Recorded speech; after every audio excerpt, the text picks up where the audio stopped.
De retour donc sur notre plateau des dossiers de l'info. Et à mes côtés, José Charles-Nicolas. Bonsoir José. Bonsoir Tony. Bonsoir à tous. Bonsoir Hélène Graémile. Bonsoir Christophe Pierre. Merci à tous deux d'être là. Alors nous avons entré dans le vif du sujet. Alors ce film, dois-je le rappeler, a été réalisé dans le cadre de la commémoration des 170 ans de l'abolition de l'esclavage. Alors de nombreuses manifestations bien évidemment, et comme chaque année émailleront cet anniversaire.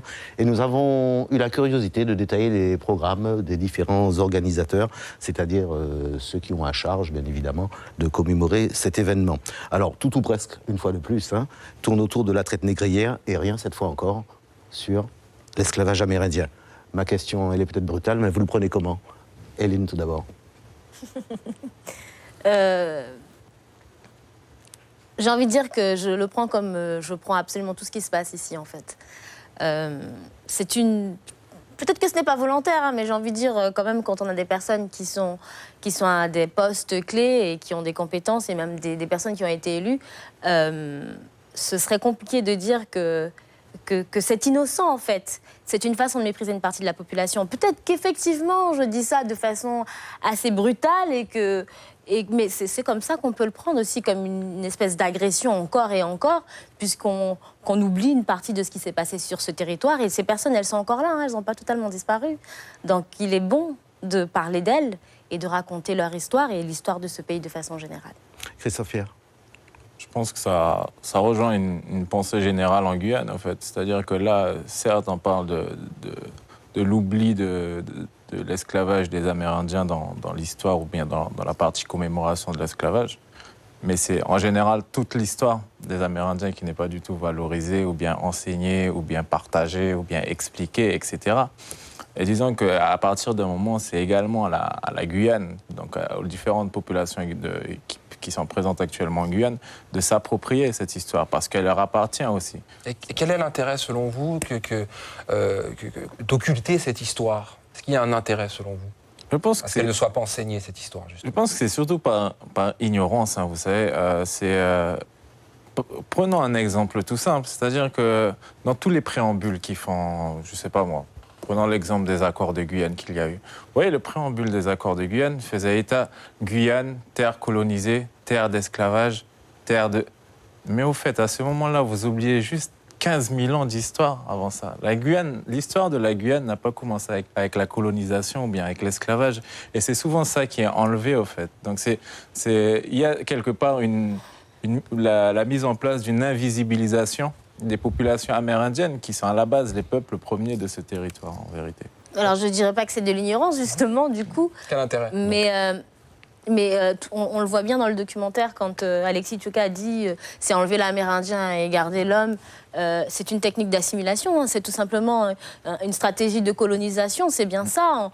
On essaye effectivement de nous nier notre histoire pour... Il le dit effectivement dans son ouvrage, c'est qu'on a besoin de connaître son passé pour comprendre ce que l'on vit actuellement et se projeter dans l'avenir. C'est effectivement une stratégie de colonisation, tout simplement. En tout cas, Hélène Graémile, cette exclusion, est-ce que ça traduit, selon vous, votre mise à l'écart du roman national guyanais, tout simplement ? Cet oubli ? J'avoue que là, effectivement, je suis prise par l'émotion, mais l'exclusion... Vous savez, pourquoi je peine à répondre, c'est parce que j'ai entendu des compatriotes guyanais dire qu'on s'était nous-mêmes exclus. Et j'avoue que j'ai été très choquée par ces termes. Et c'est justement parce qu'on ne nous raconte pas notre histoire que certains peuvent se permettre de dire ça. Et je rejoins Christophe, il est important d'enseigner cette histoire pour que plus jamais un de nos compatriotes nous dise ça, parce que c'est une façon également, là encore, de nous mettre à l'écart et de dire de toutes les façons, vous êtes exclus vous-même. Je trouve que ce sont des mots intolérables. Et tout ça découle effectivement de cette histoire mal connue, méconnue, ignorée et sciemment ignorée. Alors, à la fin de ce sujet, vous avez dit quelque chose de fort. Vous retenez le mot de génocide en cours. Alors, c'est vrai que le mot est fort, génocide. Quel constat vous pousse à tirer une telle conclusion ? j'ai envie de dire, je ne suis pas la seule à faire ce constat. L'État français le fait. Ils ont envoyé, il y a une mission, etc., un rapport sur les suicides des Amérindiens. Je vais au-delà de cela, hein, pas uniquement que de notre communauté amérindienne, mais j'ai envie de généraliser ce génocide, en fait. On nous laisse...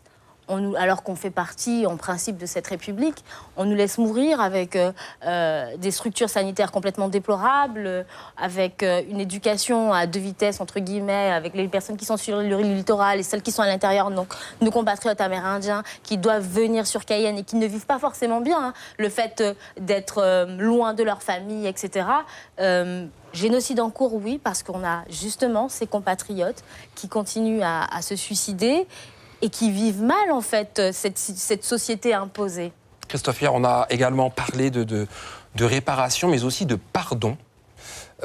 Comment vous vous positionnez vis-à-vis de ces deux cas de figure, la réparation et le pardon? J'ai envie de dire que pour qu'il y ait pardon, il faut que la personne responsable, en quel cas la France, l'État colonial, l'Église, etc., et tous les acteurs qui ont participé à leur échelle à ce crime, il faut qu'ils le reconnaissent, il faut qu'ils le présentent déjà. C'est important pour vous, vraiment aujourd'hui, pour votre construction, tout simplement? C'est un premier pas, vous savez. Là, c'est comme si je sais pas moi, vous avez violé et que derrière ça, le criminel, il n'est pas condamné. Et pour lui, ce n'est même pas un crime, au fait. Ça veut dire qu'il ne considère même pas, quelque part, avoir eu tort d'avoir fait le plus grand massacre de l'humanité. Je rappelle quand même que si on met côte à côte, c'est ce qu'on fait. Ce n'est pas un concours de qui est-ce qui a le plus souffert. Tout à fait. Mais il y a eu 800 millions d'Amérindiens tués, il y a eu 250 000 esclaves déportés et 600 000 Juifs déportés et tués surtout. Donc, de quelle histoire on parle le plus en vérité? En fait, c'est 250 000 esclaves, vous parlez pas d'Afrique, non, beaucoup plus, on parle de 25 millions. Oui. Non, mais et les chiffres retenus pour les Juifs, c'est 6 millions. Oui, voilà, oui. Non, mais c'est pour vous dire qu'il n'y a pas une gradation de la souffrance. C'est pas bien entendu, c'est pas un concours de celui qui est... Non, c'est pas un concours de qui est-ce qui a eu le plus mal. Mais il faut le reconnaître. Mais à un moment donné, c'est une histoire qui est souvent oubliée, qui est souvent ignorée, et c'est vrai que c'est volontaire tout ça. Parce qu'en gêne, encore aujourd'hui, là, on a abordé la question des 400 000 hectares qui sont prévus dans les accords de Guyane, tout à fait, qui sont à restituer au peuple autochtone. Cette question-là gêne beaucoup. Et ça soulève énormément de problèmes, notamment autour de l'identité guyanaise en général, au fait. Parce que là, il y a une incompréhension également. Des fois, on a l'impression, étant dans le militantisme pour la reconnaissance des droits des peuples autochtones, que les Guyanais comprennent que les revendications des peuples amérindiens vont à l'encontre des Guyanais, alors que c'est totalement faux, en vérité. Quand on parle, par exemple, de 400 000 hectares, ça a fait beaucoup grincer des dents, en fait. Pourquoi les Amérindiens ont droit à des terres? Pourquoi est-ce que l'État leur donne gratuitement, etc. Et ça rejoint justement cette notion de réparation. Et là, les mots sont forts, la restitution. C'est-à-dire que c'est quelque part une réparation morale, déjà, de fait. Parce que la Constitution, le concept de terra nullius, les terres vacantes et sans maître, sur lesquelles l'accaparation du territoire guyanais se fait pour la France, ben c'est simplement le fait de nier l'humanité des Amérindiens qui étaient présents. Ça se base sur ça, en fait. C'est une déshumanisation totale de nos peuples. Et ça se base là-dessus. Donc les 400 000 hectares, c'était qu'une réparation. Et comme on l'a souligné à plusieurs reprises, pour rassurer les Guyanais, parce qu'ils sont très sensibles à ces questions de terre. Parce que le premier combat guyanais, c'est la terre, en général. C'est qu'on a demandé 400 000 hectares, on n'a pas demandé toute la Guyane, alors que pourtant on aurait pu le faire. On est légitime de le faire. Aujourd'hui, on doit composer avec tout le monde. Mais composer avec tout le monde, ça veut également dire que vous devez composer avec nous. Ce qui n'est pas le cas actuellement, je veux dire, quand on voit justement le fait à quel moment les Amérindiens interviennent aujourd'hui. Il y aura un grand conseil coutumier mis en place, mais encore une fois, il a été mis en place au mois de février de cette année. Non, ça va être mis en place. Le président sera élu samedi, là. Et justement, il n'est que consultatif, en vérité. On nous demande notre avis, on ne nous prend pas en compte, encore une fois. Donc, c'est dans ce contexte-là que nous, en tant que peuple amérindien, on doit évoluer, en vérité. Ça rejoint la déclaration sur les droits des peuples autochtones, qui a été ratifiée par la France, mais qui n'est pas concrètement sur le terrain, qui n'est pas appliquée aujourd'hui. En plus, 400 000 hectares, c'est vrai que quand on est sur un territoire qui en compte plus de 8 millions, peut vraiment se poser la question, c'est un peu une goutte d'eau dans un océan. Et justement, est-ce que pour vous, 400 000 hectares, c'est pas non plus le début de ce qu'on appelle les réserves en Amérique du Nord, qui sont déjà de tristes mémoires, malheureusement? Ben, sur la question des réserves, c'est à définir. Qu'est-ce qu'on va y faire, en fait? On est libre. Est-ce que pour vous, ces 400 000 hectares, c'est une façon peut-être de vous parquer, tout simplement aussi? Ben, ça dépend. Comme ça se fait en Amérique du Nord, déjà. Mais justement, on a l'opportunité, que ce soit à l'échelle des Amérindiens ou à l'échelle de la Guyane tout entière, d'être un territoire en construction. Donc, on peut très bien ne pas reproduire la même chose qu'aux États-Unis. Donc, c'est à nous, à un moment donné. Et la question des 400 000 hectares et des terres fait énormément de débats entre les peuples et les villages et les différents Amérindiens également, de qu'est-ce qu'on en fait, en fait. Comment est-ce qu'on se répartit? Est-ce qu'on fait un gros bloc? Ça demande énormément, sauf que, du coup, indirectement, ça impulse.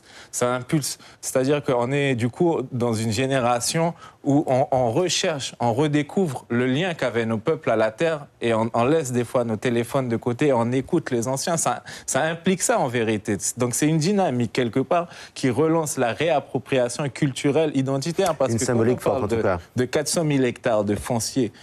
400 000, comme on l'a dit dans le reportage, c'est un chiffre. Pour nous, c'est pas visible. De foncier. Le foncier, c'est quoi? C'est un terme complètement juridique. Chez nous, on parle plutôt de terre ou de territoire. Et quand on parle de terre ou de territoire, ça comprend du noyau de la terre jusqu'aux étoiles, en vérité. Et tout ce qui la compose. Donc, ce n'est pas une parcelle délimitée sur laquelle on construit. Donc, il y a également les conceptions amérindiennes, la philosophie amérindienne, les valeurs fondamentales à réintégrer et à appliquer dans l'ensemble de nos actes et de nos choix maintenant. En tout cas, fondamentalement, et là je m'adresse à la juriste, est-ce que 400 000 hectares, ça peut aider à réparer un génocide? Non, j'ai presque envie de rire. Mais pas du tout. Mais ce qui est intéressant, et ce que dit Christophe, c'est effectivement que ça permet une certaine émulation, une certaine impulsion, en fait, et une réappropriation de l'identité culturelle amérindienne. Et ça, je le garde. Mais sinon, en termes de réparation, j'en rigole un petit peu. Alors, oui. En fait, Christophe l'évoquait tout à l'heure, le crime, il remonte à 1603, dès l'arrivée des premiers colons. Est-ce qu'aujourd'hui, par exemple, celui qui doit en tenir compte, est-ce que, par exemple, un Emmanuel Macron, aujourd'hui, est comptable des exactions commises par un Henri IV il y a 4 siècles, selon vous? Je suis désolée, Est-ce que la continuité de l'État va jusque-là pour vous? Je pense que nous sommes tous responsables à chacun de notre niveau. Même les élus locaux en place, et ceux qui l'ont été bien avant. Si on est dans cette situation actuelle, c'est parce que personne n'a rien fait, tout simplement. Et lorsqu'on on accepte de porter la casquette de président de quelque chose, eh bien, il faut qu'on assume ses responsabilités. Et si auparavant les gens ont péché, je ne comprendrais pas pourquoi on ne serait pas capable de reconnaître qu'avant ça, les personnes ont mal fait. Je trouve que c'est ça qu'être responsable. Un homme politique doit être responsable et prendre ses responsabilités. Vous pensez à qui, là? Je pense à tout le monde. Je ne pense à personne en particulier. Mais moi, je pense à toute la classe politique guyanaise qui a été en place jusqu'alors et ceux qui sont encore aujourd'hui. Et je pense également à ces élus français. Je pense à tout le monde. Je n'épargne personne. Alors Christophe Pierre, on a brièvement abordé justement la question du conseil, du grand conseil coutumier. Vous l'avez dit, on l'a compris, c'est un rôle consultatif. Est-ce qu'il est donc quelle forme, selon vous, devrait prendre l'action des Amérindiens de Guyane afin de se faire vraiment entendre? Et déjà, est-ce qu'il y a consensus déjà au sein des communautés amérindiennes pour un destin commun? Un destin commun, c'est-à-dire que, comme on l'a dit à plusieurs reprises, si on respecte les valeurs fondamentales de nos peuples, on peut avoir des divergences sur la forme que peut prendre quelque chose, sur plusieurs détails, sur l'échéance, le planning, etc. Mais dans l'ensemble, on va dans la même direction. C'est comme un parti politique, il y aura forcément débat, mais la vision des choses est la même en vérité. Quand on est amérindien, quand on a... Et là, ça rejoint votre question de tout à l'heure. Est-ce que quelqu'un porte l'histoire de ses ancêtres? Oui. Nous, on la porte. On la porte en nous. On a ce crime, on a ce génocide inscrit dans nos veines, inscrit dans notre sang. Et un jour, encore aujourd'hui, il y a un traumatisme. Vous savez, quand un peuple 300 000 personnes estimées en Guyane, 30 peuples estimés en Guyane, on se retrouve à 6. À 6, tout à fait, oui. Dès notre plus jeune âge, on le ressent au plus profond de nous, que nous sommes juste des survivants. Voilà ce qu'on est. On est des survivants de l'apocalypse qu'il y a eu depuis quelques siècles en Guyane, en fait. Donc, tout ça, on le porte en nous, etc. Donc, la question même du destin commun amérindien, il ne s'agit pas seulement du destin commun amérindien. On ne vit pas dans une bulle entre Amérindiens. Je veux dire, il y a des Wayampi qui sont à Trois-Sceaux, qui n'ont jamais eu de contact avec des Kalinia qui sont à Saint-Laurent, etc. Et même entre nous, des fois, on ne se connaît pas. Donc là, l'objectif, c'est d'inscrire tout ça dans une dynamique où il y a justement ces espaces de dialogue, de rencontre qui existaient auparavant. Avant, les Amérindiens se rendaient visite. Avant, les Amérindiens avaient le temps. Avant, les Amérindiens ne travaillaient pas. Avant, les Amérindiens avaient des pirogues, etc. Donc, en fait, on avait le temps, on prenait le temps de vivre. Voilà ce qu'on faisait. Et aujourd'hui, c'est tout ça qu'il faut remettre en place, prendre le temps de discuter, ne pas forcément accélérer sur le rythme qu'impose le colon, en fait, en vérité. Il faut qu'on prenne le temps de la réflexion et surtout qu'on crée quelque chose de complètement nouveau. Parce que là, il ne s'agit pas de retourner en arrière. Il s'agit également, comme je l'ai dit tout à l'heure, de composer avec le reste des composantes guyanaises. Donc là, il s'agit de créer un destin commun, certes amérindien, mais un destin commun qui ne va ni à l'encontre, ni en parallèle de l'ensemble de la Guyane, en fait. Là, on ne va pas faire une bulle amérindienne dans laquelle on va évoluer sans regarder ce qui se passe à côté ou bien prendre en compte ce qui se passe à côté. Non, ça, c'est faux. C'est impossible à faire, quoi. Hélène Graemel, on le constate, il y a une certaine unité amérindienne contre un grand projet minier, mais peut-on envisager pour l'avenir une vraie union amérindienne au-delà de toutes les divergences ? J'ai envie qu'on dépasse même cette question de l'union amérindienne. J'ai envie qu'on parle d'union guyanaise, en fait. Parce qu'il l'a dit, Christophe, on a déjà à la base un socle de valeurs. Et donc, il faudrait qu'il s'étende, en fait, à toutes les communautés guyanaises. Ok, effectivement, la jeunesse autochtone s'est prononcée clairement sur cette question de la montagne d'or. Il faudrait que l'on soit tous unis et que l'on soit conscient que nous avons les mêmes intérêts. Il est important de se dire que ceux qu'ils appellent les Amérindiens, les petits Amérindiens ou comment on nous qualifie, ont les mêmes intérêts que celui qui vit sur Cayenne, qui a fait toutes ses classes à Cayenne et qui peut-être partira faire ses études en France.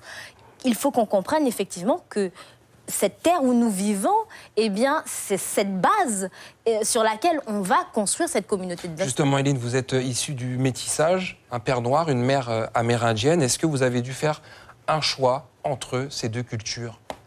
Non, je n'ai pas eu à faire de choix, mais en fait, ça m'a permis de me mettre à la place de l'autre. En fait, ce que j'ai constaté, c'est que malheureusement, dans notre société, on a du mal à faire ça, se mettre à la place de l'autre.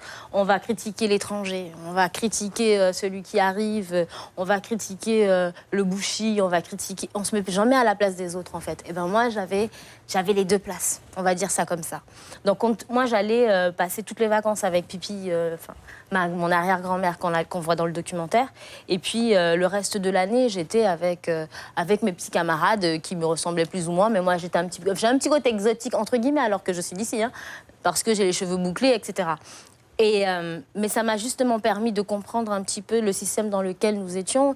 Et c'est effectivement ce que j'ai déjà dit, c'est le résultat de la colonisation. On a des personnes qui vivent sur le littoral complètement assimilées et qui regardent leurs frères et leurs sœurs guyanais, comme si c'était des personnes moins importantes parce qu'elles ont gardé leurs traditions, leurs coutumes, et puis tant pis pour elles si elles n'arrivent pas à se faire à la société. C'est le fruit de la politique d'assimilation dont nous parlions. C'est exactement ça. Et je pense effectivement que c'est une chance pour moi, en fait, d'être métisse. C'est une chance pour moi d'avoir connu et d'avoir vécu avec mes grands-parents amérindiens et ma famille guyanaise créole, comme on dit. J'ai du mal avec ce terme, mais c'est vraiment une chance parce que je suis capable d'entendre toutes les parties, toutes les composantes de ce territoire, parce que moi-même, je suis composée de plusieurs communautés, etc. Et j'espère en fait que comme moi, je suis une, il n'y a pas de Hélène en fait, il n'y a pas une amérindienne, une noire, il n'y en a qu'une. Eh bien j'espère que la Guyane un jour sera qu'une. C'est tout ce que j'espère. Votre Guyane idéale ? C'est mon idéal. Alors Christophe Pierre, on vous a également entendu. Vous avez dit que vous êtes prêt à vous dresser face à l'adversité si il le fallait. Vous êtes prêt à riposter s'il le fallait. Quels sont les projets peut-être contre lesquels vous êtes opposé aujourd'hui et qui selon vous portent atteinte aux droits et à la dignité même peut-être des peuples autochtones et allez, de la Guyane? Ben ça c'est simple. Hein. Les projets, justement, à une échelle démesurée, au fait. Donc, les projets industriels, comme le projet Montagne d'Or ou bien comme le projet de Total, etc., c'est assez simple. On a eu une rencontre avec nos frères et sœurs brésiliens de l'État d'Amapá qui luttent contre le projet Total et qui ont fait appel à nous. Donc nous, on peut se prononcer que contre, en fait. Il y a une solidarité à un moment qu'il faut mettre en place, qu'il faut tenir. Donc, et c'est vrai que c'est un danger, en vrai. Sur la question de la Montagne d'Or, on peut comprendre... Hein, on peut comprendre, on n'accepte pas, c'est deux choses différentes. On peut comprendre la réponse à la détresse sociale actuelle, 750 emplois, on est tous prêts à sauter dessus, j'ai l'impression. Mais il faut comprendre également que, pour moi, la lecture de cette détresse ou bien de cette fragilité des élus, au fait, guyanais, face à tout ça, c'est un aveu d'échec politique. La plupart des politiciens qui sont en place actuellement, ça fait 30 ans qu'ils sont là. Ils avaient 30 ans, en vérité, pour se préparer à la situation actuelle. C'est eux qui avaient les manettes. OK, l'État a sa part de responsabilité, mais il ne faut pas non plus tout remettre à l'État. Les politiciens guyanais ont leur part de responsabilité et, comme je l'ai dit, ils font que du copier-coller. Comment est-ce que, par exemple, on peut très bien comprendre quand on ignore quelque chose? On a toujours peur de l'inconnu. Donc, à l'heure actuelle, l'étude d'impact sur la Montagne d'Or n'est pas publiée. Donc, c'est normal qu'il y ait des réticents. On ne sait pas ce que ça va engendrer. Mais comment ne pas, en ignorance de cause, on peut déjà se prononcer pour et dérouler le tapis rouge? Voilà ce que fait actuellement la CTG, qui est un organe normalement public, représentatif et respectueuse de l'ensemble des composantes de la Guyane, et qui ne respecte toujours pas la position amérindienne contre ce projet-là. Ils nous ont quand même dit qu'on était manipulés par des écologistes. Nous, Amérindiens, manipulés par des écologistes. Vous avez l'impression qu'on vous infantilise, en fait, là, en disant ça. Tout le temps. Vous êtes manipulés, vous ne savez pas réfléchir par... Mais en permanence, c'est le cas en permanence. C'est-à-dire qu'on ne peut pas donner un avis simple, clair et net. Là, on nous parle d'experts à tout va. Des experts de la biologie, des experts de ceci, des experts miniers, etc. Nous aussi, on a nos experts, en fait. Nous aussi, nos anciens ont des connaissances. Nos chamans qui restent ont des connaissances, etc. Ils savent comment fonctionne ce territoire. Et il faut les écouter également. Ils ont le même niveau. Là, il y a rien que dans la manière de faire traditionnelle, etc. Il y a une hiérarchisation des savoirs. Pourquoi est-ce que le scientifique qui a Bac+9 a forcément un savoir plus élevé que la personne qui connaît la forêt, qui a grandi dans la forêt, qui a passé sa vie dans la forêt, qui va tous les jours en forêt, etc. Il y a tout ça, en fait, dans toute la lecture à avoir. Il y a une hiérarchisation du savoir entre plusieurs groupes humains. Et ça, donc votre avis doit être pris en considération. Hélène Graham-Hill, la sagesse amérindienne a de l'avenir, selon vous? Ah oui, non, mais d'ailleurs, quand Christophe parle de hiérarchisation des savoirs, j'ai envie de dire, leurs biologistes qui ont fait Bac+9, ils viennent demander à nos anciens, alors quelles plantes vous utilisez pour soigner le palu, des choses comme ça, et puis on voit bien ce que ça donne. Oui, et tout ce que j'espère, en fait, c'est que notre jeunesse, et je suis extrêmement heureuse de voir Christophe, que nos jeunes, en fait, se réapproprient tout ça, et qu'ils écoutent attentivement nos anciens, pour que rien ne se perde, en fait. Et que ça perdure, oui, cette sagesse amérindienne. Oui. C'est une tradition orale, malheureusement. Il faudra penser quand même à écrire, oui. À l'écrire. Écoutez, nous savons écrire, hein, lire et écrire, donc ne vous inquiétez pas, je pense que certains ont déjà commencé à faire des ouvrages. On va continuer. Hein. Peut-être une dernière question. Quand on se rend compte, quand on se documente sur l'histoire des Indiens, qu'ils soient d'Amérique du Sud ou d'Amérique du Nord, on retrouve effectivement les les mêmes problématiques, les mêmes répercussions suite au massacre et au génocide. Il est question des terres, très souvent. Est-ce que vous vous inspirez, est-ce que vous êtes peut-être en interaction avec des Indiens d'Amérique du Nord, des Indiens du Brésil? Est-ce que vous vous inspirez mutuellement peut-être des actions menées les uns par les autres pour vous faire entendre? Ouais, c'est assez simple. Hein.